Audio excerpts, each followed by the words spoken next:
আজ আমি বানাচ্ছি পাকিস্তানি চিকেন। সেজন্য আমি এখানে 1.5 কেজি চিকেন নিয়েছি। পাকিস্তানি চিকেনের জন্য লাগছে পেঁয়াজ কুচি, টমেটো কুচি, আদা কুচি, রসুন কুচি, কাঁচা লঙ্কা, হলুদ, লঙ্কা, নুন, ধনে গুঁড়ো, জিরে গুঁড়ো, আর এটা হচ্ছে শাহি মরিচ গুঁড়ো, আর কাঁচা লঙ্কা, ধনে পাতা, ঘি, ফ্রেশ ক্রিম, টক দই, বাটার আর গরম মশলা। কড়া বসিয়ে দিলাম, ঘি দিলাম,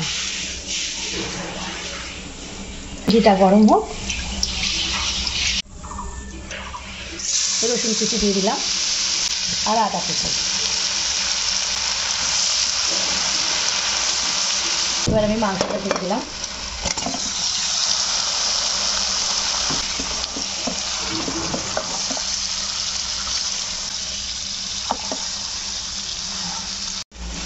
পেঁয়াজটা দিয়ে দিলাম।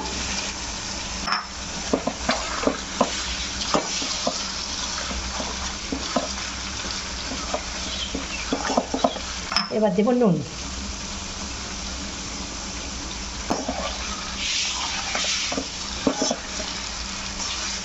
পেঁয়াজ দিয়ে আমি 5 মিনিট কষালাম। এবার টমেটো কুচি দিয়ে দিলাম।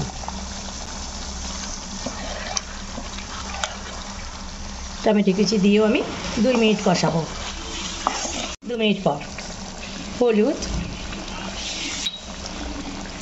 কাশ্মীরি লঙ্কা, জিরে গুঁড়ো, ধনে গুঁড়ো, শাহি মরিচ, আবার কষাবো আমি 10 মিনিটের মতো। লঙ্কা দিয়ে দিলাম। লঙ্কা এবার একটু ঢাকনা দিয়ে রাখবো। 10 মিনিট পরে খুলছি। ভালো করে ফেটিয়ে নিয়ে দিয়ে দিলাম। ভালো করে নাড়িয়ে নেব। আবার 2 মিনিট চাপা থাকবে। ঢাকনা খুলছি।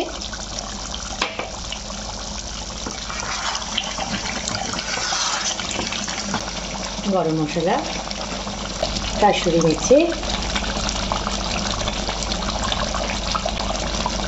বাটার আর একটু ক্রিম।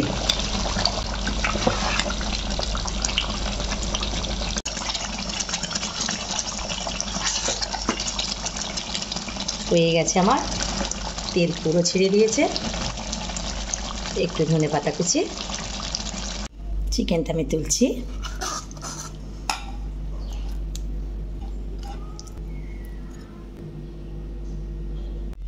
দেখুন আমার পাকিস্তানি চিকেন হয়ে গেছে। কত সুন্দর হয়েছে। যদি এই রেসিপিটা সবার ভালো লেগে থাকে, লাইক, কমেন্ট, শেয়ার করে দেবেন।